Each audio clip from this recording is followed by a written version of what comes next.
SFI സംസ്ഥാന secretary PM ആർഷോയുടെ mark list വിവാദത്തിൽ മലക്കം മറിഞ്ഞ് മഹാരാജാസ് കോളേജ്. മൂന്നാം സെമസ്റ്ററിന് ആർഷോ രജിസ്റ്റർ ചെയ്തു എന്ന് ആദ്യം പറഞ്ഞ പ്രിൻസിപ്പൽ ഫീസ് അടച്ചിരുന്നില്ല എന്ന് പിന്നീട് തിരുത്തി. NIC സോഫ്റ്റ്വെയറിന്റെ പിഴവാണ് എന്നാണ് വിശദീകരണം. വിവാദത്തിലേക്ക് വലിച്ചിട്ട് SFIയെ ഇല്ലാതാക്കാമെന്ന ധാരണ വേണ്ട എന്ന് PM ആർഷോ പ്രതികരിച്ചു. മൂന്നാം സെമസ്റ്റർ സപ്ലിമെന്ററി പരീക്ഷയുടെ ഫീസ് അടച്ചില്ല എന്ന ആർഷയുടെ വാദം തള്ളിയ പ്രിൻസിപ്പൽ മണിക്കൂറുകൾക്കകം നിലപാട് മാറ്റി. അക്കൌണ്ട്സ് പരിശോധിച്ചപ്പോൾ ഫീസ് ആർഷോ അടച്ചില്ലെന്ന് കണ്ടെത്തി. ആർഷോ ഇക്കാര്യത്തിൽ കുറ്റക്കാരനല്ല. രാവിലെ ഇക്കാര്യങ്ങൾ പരിശോധിക്കാതെയാണ് പറഞ്ഞതെന്ന് പ്രിൻസിപ്പൽ ഡോക്ടർ VS ജോയി. ഇപ്പോൾ എടുക്കുമ്പോഴും കാണുന്നത് മൂന്നാം സെമസ്റ്ററിന് ഡിസംബറിൽ രജിസ്റ്റർ ചെയ്തതായിട്ടുള്ള ലിസ്റ്റ് കാണുന്നത് ഈ പറയുന്ന ആർഷവും ഫീസ് അടച്ച് പരീക്ഷയ്ക്ക് രജിസ്റ്റർ ചെയ്തു എന്നാണ്. പക്ഷേ അക്കൗണ്ട്സ് പരിശോധിച്ചപ്പോൾ ആർഷവും അതിന് ഫീസ് അടച്ചിട്ടില്ല. നിരവധി വിദ്യാർത്ഥികൾക്ക് ഇത്തരത്തിൽ ഫലം തെറ്റി വന്നിട്ടുണ്ട്. സാങ്കേതിക പിഴവിൽ നിരവധി തവണ NICയുമായി കോളേജ് ബന്ധപ്പെടേണ്ടി വന്നിട്ടുണ്ടെന്നും പ്രിൻസിപ്പൽ പറഞ്ഞു. അതേസമയം തനിക്കെതിരെ നടക്കുന്നത് ഗൂഢാലോചനയാണെന്ന് PM ആർഷോ ആവർത്തിച്ചു. താൻ പരീക്ഷാ ഫീസ് അടച്ചെന്ന പ്രിൻസിപ്പലിന്റെ പ്രചാരണത്തിൽ അന്വേഷണം വേണം. കോളേജ് പ്രിൻസിപ്പലിന്റെ വീഴ്ചകൾ പരിശോധിക്കണമെന്ന് കാട്ടി ഉന്നത വിദ്യാഭ്യാസ വകുപ്പിനടക്കം പരാതി നൽകിയെന്നും ആർഷോ. പ്രിൻസിപ്പളുടെ നിലപാടുമായി ബന്ധപ്പെട്ട് ഈ 2 ദിവസത്തിനകം എത്ര തവണ മലക്കം പറഞ്ഞിട്ടുണ്ട് എന്നുള്ളത് ഈ ന്യൂസ് ഫോളോ ചെയ്തുകൊണ്ടിരിക്കുന്ന ആളുകളെ സംബന്ധിച്ച് നല്ല ബോധ്യം ഉണ്ടാകും. ഇതുമായി ബന്ധപ്പെട്ട് സമഗ്രമായ അന്വേഷണം നടത്തണം എന്നുള്ളതാണ് ഞങ്ങളുടെ ആവശ്യം. മാർക്ക് ലിസ്റ്റ് വിവാദത്തിൽ KSU നിലപാട് കടുപ്പിച്ചിരിക്കുകയാണ്. KSU പ്രവർത്തകർ കോളേജിലേക്ക് നടത്തിയ മാർച്ചിൽ സംഘർഷമുണ്ടായി. പ്രവർത്തകർക്ക് നേരെ പോലീസ് ജലപീരങ്കി പ്രയോഗിച്ചു.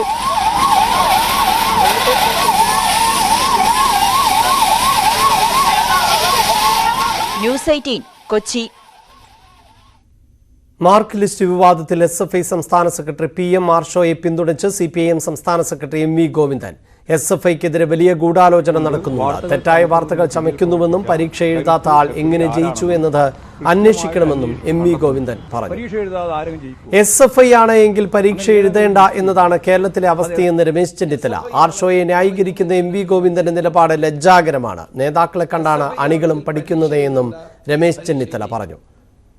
SFI ആണെങ്കിൽ ജോലി കിട്ടാൻ വേണ്ടി PhD എടുക്കേണ്ട പ്രിൻസിപ്പലിനെ ഭീഷണിപ്പെടുത്തിയെന്ന് പ്രതിപക്ഷ നേതാവ് VD സതീശൻ ആരോപിച്ചു. വിദ്യാവിജയന്മാർക്കും വീണ വിജയന്മാർക്കും SFIക്കും DYFIക്കും എന്തും ആകാം എന്നാണ് എന്ന് K സുരേന്ദ്രൻ വിമർശിച്ചു. പരീക്ഷ എഴുതാതെ SFIക്കാർ പാസ്സാവുകയാണ്. നേതാക്കൾ ഉളുപ്പില്ലാതെ പറയുന്നത് സാങ്കേതിക പിഴവ് എന്നാണ്. SFIയെ വെള്ളപൂശാനാണ് നേതാക്കൾ ശ്രമിക്കുന്നത് എന്നും K സുരേന്ദ്രൻ ആരോപിച്ചു.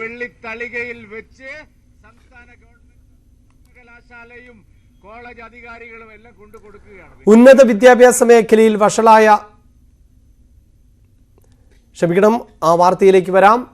മഹാരാജാസ് കോളേജിന്റെ പേരിൽ വ്യാജരേഖ ചമച്ച് ജോലിക്ക് ശ്രമിച്ച മുൻ SFI നേതാവ് K വിദ്യക്കെതിരെ ജാമ്യമില്ലാ വകുപ്പ് പ്രകാരം കേസെടുത്തു. 7 വർഷം വരെ തടവ് ലഭിക്കാവുന്ന കുറ്റങ്ങളാണ് ചുമത്തിയിരിക്കുന്നത്. നടന്നത് ഗുരുതര ക്രമക്കേടാണ് എന്നും വിശദമായ അന്വേഷണം വേണമെന്നും മഹാരാജാസ് കോളേജ് പ്രിൻസിപ്പൽ പറഞ്ഞു. 2018 മുതൽ 21 വരെ മഹാരാജാസ് കോളേജിൽ താൽക്കാലിക അധ്യാപികയായിരുന്നു എന്ന വ്യാജരേഖയാണ് വിദ്യ താൽക്കാലിക അധ്യാപക നിയമനത്തിനായി അട്ടപ്പാടി RGM ഗവൺമെന്റ് കോളേജിൽ ഹാജരാക്കിയത്. മഹാരാജാസ് കോളേജ് പ്രിൻസിപ്പലിന്റെ ഒപ്പും സീലും ഉൾപ്പെടുത്തി ഉണ്ടാക്കിയ ഈ സർട്ടിഫിക്കറ്റിൽ സംശയം തോന്നിയ അധ്യാപകർ മഹാരാജാസ് കോളേജിൽ വിവരമറിയിച്ചു. എന്റെ മുമ്പിൽ ഒരു ഇന്റർവ്യൂ ഒരാൾ വന്നിരുന്നാൽ അയാൾ ഹാജരാക്കുന്ന സർട്ടിഫിക്കറ്റുകൾ ഒറിജിനലാണോ വ്യാജമാണോ എന്ന് പരിശോധിക്കേണ്ട ബാധ്യത എനിക്കുണ്ട്. അതുപോലെ ആ കോളേജുകൾക്കുണ്ടായിരുന്നു. അവർ പരിശോധിച്ചിട്ടില്ലെങ്കിൽ അത് അവരുടെ അടുത്താണ് നിങ്ങൾ ചോദിക്കേണ്ടത്. തുടർന്നാണ് മഹാരാജാസ് കോളേജ് പ്രിൻസിപ്പലിന്റെ പരാതിയിൽ Ernakulam central police case register ചെയ്തത്. മഹാരാജാസിൽ പഠിക്കുമ്പോൾ റിസൾട്ട് പോലും വരാത്ത ആളാണ് ആ സമയത്ത് ഗസ്റ്റ് അധ്യാപികയായി പഠിച്ചിരുന്നുവെന്ന് വ്യാജരേഖ ഉണ്ടാക്കിയത്. ഇവിടെ നിന്ന് ആരുടെയെങ്കിലും സഹായം ലഭിച്ചതായി അറിയില്ലെന്നും ഇത്തരത്തിൽ മഹാരാജാസിന്റെ പേരിൽ വേറെ ആരെങ്കിലും തട്ടിപ്പ് നടത്തിയിട്ടുണ്ടോ എന്ന് അന്വേഷിക്കണമെന്നും കോളേജ് പ്രിൻസിപ്പൽ VS ജോയി പറഞ്ഞു. റിസൾട്ട് വരാത്ത ഒരാള് ഇവിടെ ഗസ്റ്റായിട്ട് വർക്ക് ചെയ്തെന്ന് പറഞ്ഞ സർട്ടിഫിക്കറ്റ് ഉണ്ടാക്കി കൊടുക്കാൻ മാത്രം ഇവിടെ നിന്ന് ആരുടെയും സഹായം കിട്ടിയതായിട്ട് എന്റെ പ്രാഥമിക അന്വേഷണത്തിലില്ല. കേസുമായി ബന്ധപ്പെട്ട മഹാരാജാസ് കോളേജ് പ്രിൻസിപ്പലിൽ നിന്നും കൊച്ചി സെൻട്രൽ പോലീസ് മൊഴിയെടുത്തു. അതേസമയം കേസ് അഗളി പോലീസിന് കൈമാറിയേക്കും. വിവാദങ്ങൾക്ക് പിന്നാലെ വിദ്യയുടെ മൊബൈൽ ഫോൺ സ്വിച്ച് ഓഫ് ആണ്. ന്യൂസ് 18 കൊച്ചി. വ്യാജ പരിചയ സർട്ടിഫിക്കറ്റ് നിർമ്മിച്ച് ഗസ്റ്റ് അധ്യാപക നിയമനം നേടിയ വിദ്യാ കെയുടെ റിസർച്ച് ഗൈഡ് പിന്മാറി. കാലടി സർവകലാശാലയിലെ റിസർച്ച് ഗൈഡായ മലയാള വിഭാഗം മേധാവി ഡോക്ടർ ബിച്ചു എക്സ് മലയിലാണ് പിന്മാറിയത്. മൂല്യബോധം ഇല്ലാത്ത പ്രവണത കണ്ടു നിൽക്കാനാവില്ല എന്നും വിദ്യയ്ക്ക് എതിരെ അന്വേഷണം നടത്തണമെന്നും ഡോക്ടർ ബിച്ചു ന്യൂസ് 18 പറഞ്ഞു. രാജിവെച്ചല്ലേ എനിക്ക് ഇങ്ങനൊരു വിഭാഗത്തിൽപ്പെട്ട കുട്ടിയുടെ മാർഗദർശി ആയിരിക്കാൻ താല്പര്യമില്ല എന്ന് പറഞ്ഞ് ഞാൻ യൂണിവേഴ്സിറ്റിക്ക് കത്ത് കൊടുത്തായിരുന്നു ഇന്ന് രാവിലെ. കാരണം ഇതൊരു ക്രിമിനൽ ഒഫൻസ് ആണല്ലോ.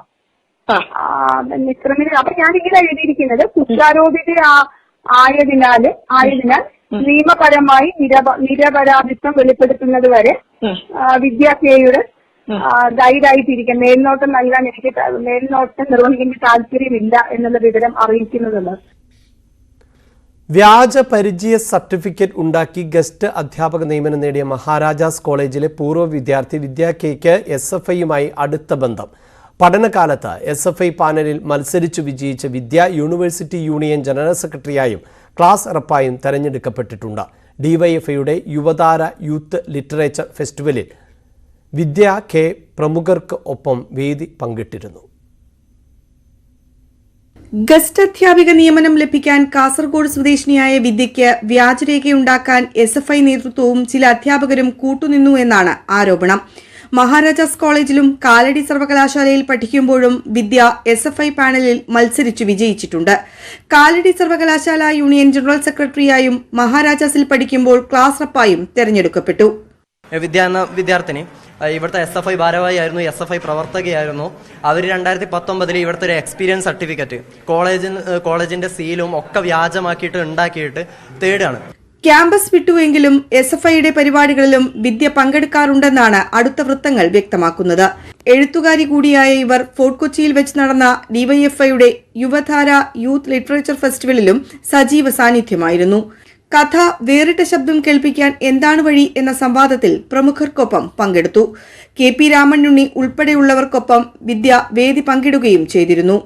കാലടി സർവകലാശാലയിൽ PhD പ്രവേശനം നേടാൻ ഇവർ റാങ്ക് ലിസ്റ്റിൽ തിരുത്തൽ വരുത്തിയെന്നും KSU ആരോപിക്കുന്നുണ്ട്. അട്ടപ്പാടി സർക്കാർ കോളേജിൽ ഗസ്റ്റ് അധ്യാപികയുടെ അഭിമുഖത്തിലാണ് വിദ്യ വ്യാജ പരിചയ certificate ഹാജരാക്കിയത്. Suvi Viswanathan, news 18, Kochi. Kottayam Kanjirappally Amal Jyothi engineering കോളേജിലെ വിദ്യാർത്ഥി സമരം പിൻവലിച്ചു. വിദ്യാർത്ഥിയായിരുന്ന ശ്രദ്ധ സതീഷിന്റെ മരണം ജില്ലാ ക്രൈംബ്രാഞ്ച് അന്വേഷിക്കാൻ ഉന്നത വിദ്യാഭ്യാസ മന്ത്രിയുമായി നടത്തിയ ചർച്ചയിൽ തീരുമാനമായി. ഹോസ്റ്റൽ വാർഡൻ സിസ്റ്റർ മായയെ സ്ഥാനത്ത് നിന്ന് നീക്കാൻ നടപടിയെടുക്കുമെന്നും മാനേജ്മെന്റ് ഉറപ്പു നൽകി.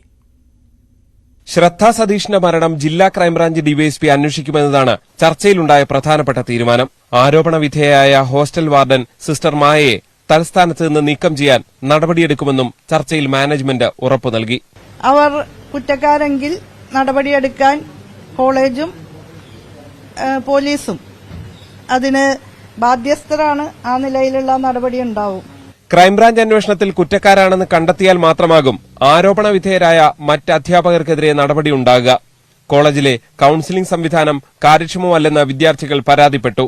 പരാതി പരിഹാര സെല്ലും കാര്യക്ഷമമാക്കാൻ ചർച്ചയിൽ ധാരണയായി. 4 സൈക്കോളജിസ്റ്റുകൾ അവിടെ പ്രവർത്തിക്കുന്നു എന്നാണ് അവർ അവകാശപ്പെടുന്നത്. പക്ഷെ കുട്ടികളെ സംബന്ധിച്ചിടത്തോളം അത് വേണ്ടത്ര ആക്സസ് ഉള്ളതായിട്ട് അവര് പറയുന്നില്ല.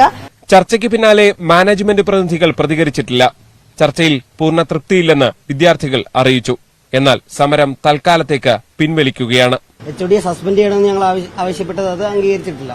തൽക്കാലത്തേക്ക് ഇപ്പോ ഈ തീരുമാനം എടുത്തതിന്റെ അടിസ്ഥാനത്തിൽ നിർത്തിവെക്കാമെന്നാണ് തീരുമാനിച്ചിരിക്കുന്നത്. സമരം ചെയ്ത വിദ്യാർത്ഥികൾക്കെതിരെ നടപടിയെടുക്കില്ലെന്ന് മാനേജ്മെന്റ് ഉറപ്പു നൽകിയിട്ടുണ്ട്.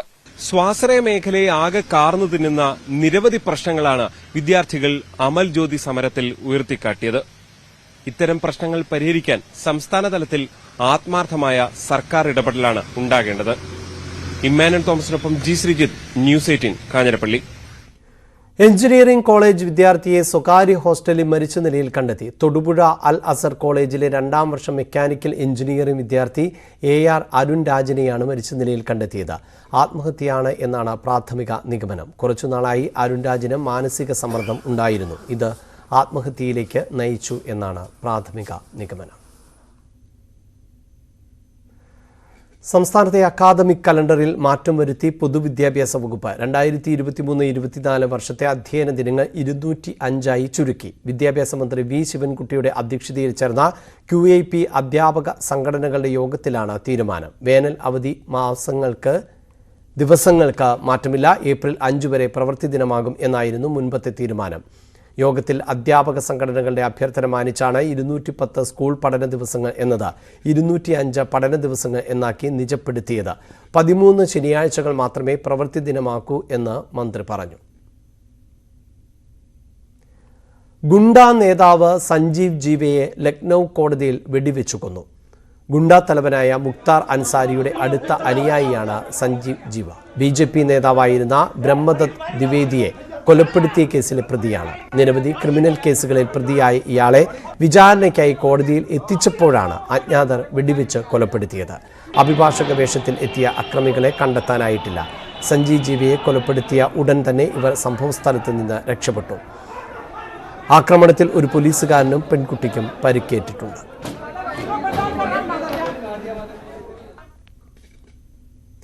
ഇന്നലെ തമിഴ്നാട് വനം വകുപ്പ് ഉൾവനത്തിലേക്ക് തുറന്നുവിട്ട അരിക്കൊമ്പന്റെ ദൃശ്യങ്ങൾ ന്യൂസ് 18. തിരുനെൽവേലിയിലെ കള്ളക്കാട് മുണ്ടൻതുറൈ കടുവാ സങ്കേതത്തിൽ അരിക്കൊമ്പൻ നിൽക്കുന്ന ദൃശ്യങ്ങളാണ് പുറത്തുവന്നിട്ടുള്ളത്. വെള്ളം കുടിക്കാൻ കോടയാർ ഡാമിന് സമീപത്തെ ജലാശയത്തിന് അടുത്താണ് അരിക്കൊമ്പൻ നിൽക്കുന്നത്. വെള്ളം കുടിക്കാനും തീറ്റിയെടുക്കാനും കഴിയുന്ന മേഖലയിലാണ് അരിക്കൊമ്പൻ ഉള്ളത് എന്നാണ് തമിഴ്നാട് വനംവകുപ്പ് വ്യക്തമാക്കിയിട്ടുള്ളത്. റേഡിയോ കോളറിൽ നിന്നുള്ള സിഗ്നലുകൾ വനംവകുപ്പിന് ലഭിക്കുന്നുണ്ട്. ആനവേട്ട തടയുന്നതിനുള്ള 10 അംഗ സംഘവും 4 ഫോറസ്റ്റ് റേഞ്ച് ഓഫീസർമാരും 2 ഡെപ്യൂട്ടി ഡയറക്ടർമാരും ആനയുടെ ആരോഗ്യവും ചലനവും തുടർച്ചയായി നിരീക്ഷിക്കുന്നുണ്ട്. മൂന്നാറിൽ വീണ്ടും പടയപ്പിയുടെ ആക്രമണം. ചൊക്കനാട് എസ്റ്റേറ്റിലെ റേഷൻ കടയ്ക്ക് നേരെയായിരുന്നു പടയപ്പിയുടെ ആക്രമണം. ഉണ്ണിമാരൻ്റെ കടയുടെ വാതിൽ തകർത്തു. ഇത് 19ാം തവണയാണ് കടയ്ക്ക് നേരെ കാട്ടാന ആക്രമണം നടത്തുന്നത്. വയനാട് മുത്തങ്ങ വനത്തിൽ കാട്ടാനയുടെ ചിത്രം പകർത്താൻ ശ്രമിക്കുന്നതിനിടെ തമിഴ്നാട് സ്വദേശിയെ ആന ഓടിച്ചു. തൊട്ടു പിന്നാലെ എത്തി വയനാട് വൈൽഡ് ലൈഫിന്റെ ബസ്സിൽ ഉണ്ടായിരുന്നവർ ബഹളം വെച്ചതോടെയാണ് ആന പിന്തിരിഞ്ഞത്. തലനാരിഴയ്ക്കാണ് തമിഴ്നാട് സ്വദേശി രക്ഷപ്പെട്ടത്.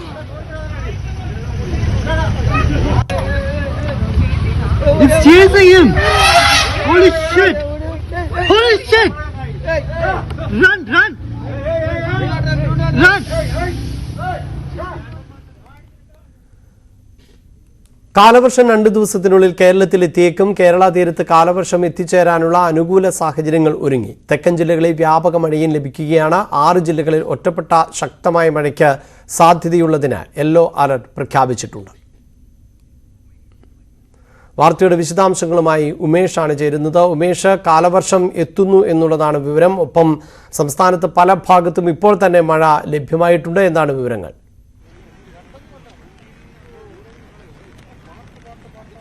തീർച്ചയായും മഴ ലഭ്യമായി തുടങ്ങിയിരിക്കുന്നു. സംസ്ഥാനത്ത് പ്രത്യേകിച്ച് മധ്യ കേരളത്തിലും തെക്കൻ ജില്ലകളിലും വ്യാപകമായ മഴ ഉച്ചയ്ക്ക് ശേഷം ലഭിച്ചു തുടങ്ങിയിരിക്കുന്നു. 6 ജില്ലകളിൽ യെല്ലോ അലേർട്ടാണ്. തിരുവനന്തപുരം, കൊല്ലം, പത്തനംതിട്ട, ആലപ്പുഴ, എറണാകുളം, ഇടുക്കി ജില്ലകളിലാണ് യെല്ലോ അലേർട്ട്. നാളെയും സമാനമായ രീതിയിൽ മഴ തുടരുമെന്നാണ് കരുതുന്നത്. എന്തായാലും ബിബോർജോയ് ചുഴലിക്കാറ്റ് കേരള മേഖല കഴിഞ്ഞ്, അതായത് നേരിട്ട് കേരളത്തെ ബാധിക്കാതെ കൂടുതൽ വടക്കോട്ട് പോയതോടുകൂടി മഴ വീണ്ടും കേരളത്തിൽ ശക്തമായി. അതായത് തുടക്കത്തിൽ 4 തീയതി മൺസൂൺ എത്തുമെന്ന് പ്രഖ്യാപിച്ചിരുന്നുവെങ്കിലും മൺസൂൺ താമസിച്ചു. മൺസൂൺ കാറ്റിനെ ബിബോർജോയ് ചുഴലിക്കാറ്റ് വലിയ രീതിയിൽ സ്വാധീനിച്ചു. അതേ തുടർന്ന് കാറ്റ് കേരളത്തിലേക്ക് കടക്കാതെ വന്നതോടുകൂടിയാണ് മൺസൂൺ അല്ലെങ്കിൽ മഴ ലഭിക്കാതെ പോയത്. എന്നാൽ മറ്റെല്ലാ ഘടകങ്ങളും, പ്രത്യേകിച്ച് 3 പ്രധാന ഘടകങ്ങളാണ് മൺസൂൺ പ്രഖ്യാപനത്തിന് കാരണമായി വരുന്നത്. അതിൽ കാർമേഘങ്ങൾ നേരത്തെ തന്നെ അറബിക്കടലിലും കേരള തീരത്തേക്കും എത്തിയിരുന്നു. പക്ഷേ മൺസൂൺ കാറ്റ് എത്താത്തതാണ് മഴ ലഭിക്കാൻ ഒരു തടസ്സമായി നിന്നിരുന്നത്. എന്നാൽ മൺസൂൺ കാറ്റ് ഉച്ചയ്ക്ക് ശേഷം വലിയ രീതിയിൽ കേരളത്തിൽ ലഭിച്ചു തുടങ്ങിയിരിക്കുന്നു. ഇനി ഒരു ഔദ്യോഗിക പ്രഖ്യാപനത്തിന്റെ ഒരു താമസം മാത്രമേ ഉള്ളൂ. അടുത്ത 48 മണിക്കൂറിൽ ഒരു ഔദ്യോഗിക പ്രഖ്യാപനം ഉണ്ടാകും എന്നാണ് കരുതുന്നത്. 2 ദിവസം തുടർച്ചയായി തിരുവനന്തപുരം മുതൽ മംഗലാപുരം വരെയുള്ള 8 കേന്ദ്രങ്ങളിൽ 2.5 മില്ലിമീറ്റർ വരെ മഴ തുടർച്ചയായി 2 ദിവസം ലഭിക്കണം എന്നുള്ളതാണ് മറ്റൊരു ക്രൈറ്റീരിയ. ആ ക്രൈറ്റീരിയ കൂടി ഇനി പൂർത്തീകരിക്കാനുണ്ട്. അതുകൊണ്ടാണ് ഔദ്യോഗിക പ്രഖ്യാപനം വൈകുന്നത്. എന്തായാലും ഇന്ന് ഇതേ രീതിയിൽ തുടരുന്ന മഴ നാളെയും തുടർന്നു കഴിഞ്ഞാൽ മറ്റന്നാൾ അല്ലെങ്കിൽ നാളെ വൈകിട്ട് വൈകിട്ടോടുകൂടി തന്നെ മൺസൂൺ എത്തിയെന്നുള്ള ഔദ്യോഗിക പ്രഖ്യാപനം കേന്ദ്ര കാലാവസ്ഥാ വകുപ്പ് നടത്തുമെന്നാണ് കരുതുന്നത്. വാർത്തയുടെ വിശദാംശങ്ങളാണ് ഉമേഷ് നൽകിയത്. ഇടവേള.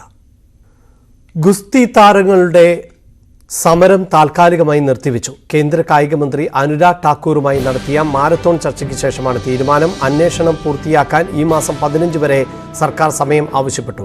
നടപടിയെടുക്കാമെന്ന് ഉറപ്പു നൽകിയതായും 15-ന് തീരുമാനം ആയില്ലെങ്കിൽ പ്രക്ഷോഭം തുടരുമെന്നും ഗുസ്തി താരങ്ങൾ വ്യക്തമാക്കി. വിവരങ്ങളുമായി കിരൺ ആണ് ചേരുന്നത്. കിരൺ, ദേശീയ തലത്തിൽ തന്നെ മിഥുൻ ആണ് വാർത്തയുടെ വിശദാംശങ്ങളുമായി ചേരുന്നത്. മിഥുൻ, ദേശീയ തലത്തിൽ തന്നെ വലിയ ചർച്ചയായ ഒരു സമരമാണ്.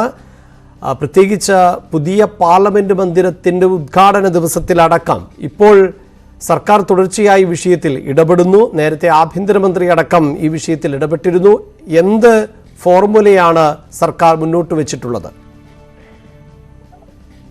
അഭിലാഷ്, ഒരു സമവായം ഉണ്ടായിരിക്കുന്നു ഈ ഒരു സമരത്തിലെന്നാണ് നമുക്ക് വ്യക്തമാകുന്നത്. ഇന്ന് ഉച്ചയ്ക്ക് 12 മണിയോടുകൂടിയാണ് കേന്ദ്ര കായിക മന്ത്രി അനുരാഗ് ഠാക്കൂറുമായി ഗുസ്തി താരങ്ങൾ ചർച്ച നടത്തിയത്. 6 മണിക്കൂറോളം ഈ ചർച്ച നീണ്ടു നിൽക്കുകയും ചെയ്തു. ഇതിൽ പ്രധാനമായും 5 ആവശ്യങ്ങളായിരുന്നു താരങ്ങൾ മുന്നോട്ട് വെച്ചിരുന്നത്. അതിൽ ഒന്ന്, ബ്രിജ്ഭൂഷണെ അറസ്റ്റ് ചെയ്യണം. ഒപ്പം തന്നെ ഈ ഗുസ്തി താരങ്ങൾക്കെതിരായിട്ടുള്ള കേസും FIR അടക്കമുള്ളവ പിൻവലിക്കണം. കൂടാതെ ഫെഡറേഷൻ തെരഞ്ഞെടുപ്പ് ഉടൻ നടത്തണം. ഈ തെരഞ്ഞെടുപ്പ് നടക്കുമ്പോൾ ബ്രിജ്ഭൂഷന്റെ അനുയായികളോ അല്ലെങ്കിൽ ബന്ധുക്കളെയോ ഒന്നും തന്നെ ഇതിൽ ഉൾപ്പെടുത്തരുത്, സ്ഥാനാർത്ഥികളായി നിർണയിക്കരുത് എന്നുള്ള ആവശ്യങ്ങളായിരുന്നു മുന്നോട്ട് വെച്ചത്. ഇത് ഇക്കാര്യത്തിൽ കേന്ദ്ര സർക്കാർ കൃത്യമായ ഉറപ്പ് നൽകിയിട്ടുണ്ട് എന്നാണ് മനസ്സിലാക്കാൻ സാധിക്കുന്നത്. അതുകൊണ്ട് തന്നെ ഈ മാസം 15 വരെ ഈ ഒരു അന്വേഷണത്തിനുള്ള സാവകാശം വേണമെന്നുള്ള ആവശ്യം കേന്ദ്ര കായിക മന്ത്രി മുന്നോട്ട് വെക്കുകയും ചെയ്തു. ഇത് അവർ അംഗീകരിക്കുകയും ചെയ്തു. ഒരുപക്ഷെ 15 മുമ്പ് ഈ അന്വേഷണം പൂർത്തീകരിക്കില്ല എങ്കിൽ വീണ്ടും പ്രക്ഷോഭം തുടരുമെന്നാണ് ഗുസ്തി താരങ്ങൾ വ്യക്തമാക്കുകയും ചെയ്തിരിക്കുന്നത്. എന്തായാലും നിലവിൽ ഉറപ്പ് എല്ലാം തന്നെ കായിക മന്ത്രിയിൽ നിന്ന് ലഭ്യമായിട്ടുണ്ട് എന്നാണ് ഗുസ്തി താരങ്ങൾ പറഞ്ഞിരിക്കുന്നത്. അതുകൊണ്ട് തന്നെ താൽക്കാലികമായി ഈ 15-ാം തീയതി വരെ ഈ സമരം നിർത്തിവെക്കുന്നുവെന്നാണ് ഗുസ്തി താരങ്ങൾ വ്യക്തമാക്കിയിട്ടുള്ളത്. വിശദാംശങ്ങളാണ് മിഥുൻ നൽകിയത്. ആലപ്പുഴ കായംകുളം കണ്ടല്ലൂർ ഫാർമേഴ്സ് സഹകരണ ബാങ്കിലെ അഴിമതി ആരോപണവുമായി ബന്ധപ്പെട്ട വാർത്ത റിപ്പോർട്ട് ചെയ്യാനെത്തിയ ന്യൂസ് 18 സംഘത്തിന് നേരെയുണ്ടായ ആക്രമണത്തിൽ പോലീസ് കേസെടുത്തു. ബാങ്ക് പ്രസിഡന്റും DCC അംഗവുമായ ബിജു ഈരിക്കൽ ആണ് കേസിൽ 1-ാം പ്രതി. ബാങ്ക് ഭാരവാഹികളും ജീവനക്കാരുമായ ശ്രീകുമാർ, അജേഷ്, സിദ്ധാർത്ഥൻ, രാജു, MD മിനി ബാബു എന്നിവരും കേസിൽ പ്രതികളാണ്. സ്ത്രീത്വത്തെ അപമാനിച്ചത് അടക്കം ജാമ്യമില്ലാ വകുപ്പുകൾ ചുമത്തിയാണ് കേസ്. കോഴിക്കോട് തിക്കോടിയിൽ വഴിത്തർക്കവുമായി ബന്ധപ്പെട്ട് കൂട്ടിയടി. അയൽവാസികൾ തമ്മിലാണ് സംഘർഷം ഉണ്ടായത്. പ്രദേശത്തെ വീട്ടുകാർ മതിൽ കെട്ടുന്നതിനായി ജോലിക്കാരെ വിളിക്കുകയും ഇവരെത്തി മതിൽപ്പണി പുരോഗമിക്കുകയും ചെയ്യുമ്പോഴായിരുന്നു വാക്കേറ്റം ഉണ്ടായത്. ഇത് കൂട്ടിയടിയിൽ കലാശിക്കുകയായിരുന്നു.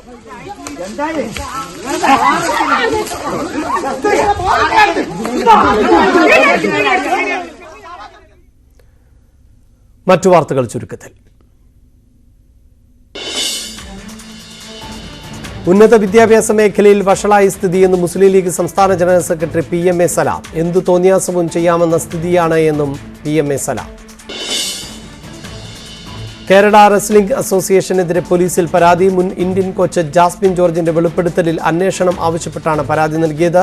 ഇന്ത്യൻ ക്യാമ്പിൽ പങ്കെടുത്ത കേരളത്തിലെ കായിക താരങ്ങളോട് അസോസിയേഷൻ ബ്രിജ് ഭൂഷണ് അനുകൂലമായി വീഡിയോ ആവശ്യപ്പെട്ടു എന്നായിരുന്നു വെളിപ്പെടുത്തൽ. ന്യൂസ് 18 നൽകിയ പ്രത്യേക അഭിമുഖത്തിലായിരുന്നു ജാസ്മിൻ ജോർജിന്റെ വെളിപ്പെടുത്തൽ. മധ്യപ്രദേശിലെ സെഹോറിൽ കളിക്കുന്നതിനിടെ കുഴൽക്കിണറിൽ വീണ 2.5 വയസ്സുകാരിയെ രക്ഷിക്കാനുള്ള ശ്രമം തുടരുന്നു. 300 അടി താഴ്ചയുള്ള കുഴൽക്കിണറിൽ 20 അടി ആഴത്തിലാണ് പെൺകുട്ടി കുടുങ്ങിക്കിടക്കുന്നത്.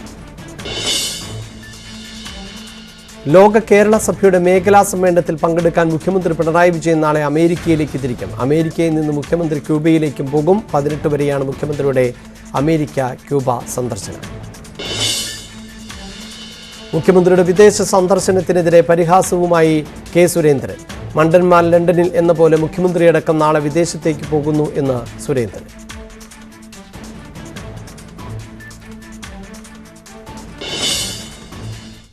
ഫൈനൽ പോര്.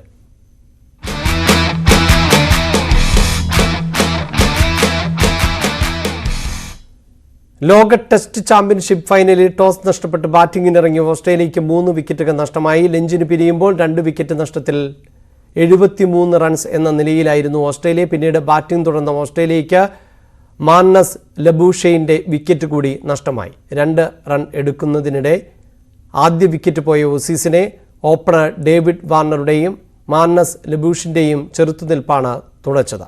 10 പന്തുകൾ നേരിട്ട ഉസ്മാസ് ഖവാജ റണ്ണൊന്നും എടുക്കാതെ പുറത്തായിരുന്നു. ഒടുവിൽ വിവരം ലഭിക്കുമ്പോൾ 3 വിക്കറ്റ് നഷ്ടത്തിൽ 115 റൺസ് എന്ന നിലയിലാണ് ഓസീസ്. ഇന്നത്തെ സ്വർണ്ണം വെള്ളി പ്ലാറ്റിനം നിരക്കുകൾ. തരകൻസ് റോയൽ ജ്വല്ലറി ഇന്നത്തെ സ്വർണ്ണവില ബ്രോട്ട് യു ബൈ അനധികൃത വിൽപ്പനക്കാരിൽ നിന്നും സ്വർണ്ണം വാങ്ങി ഇനി ആരും വഞ്ചിതരാവരുത്. Tharakans Royal Jewellery Kunnamkulam.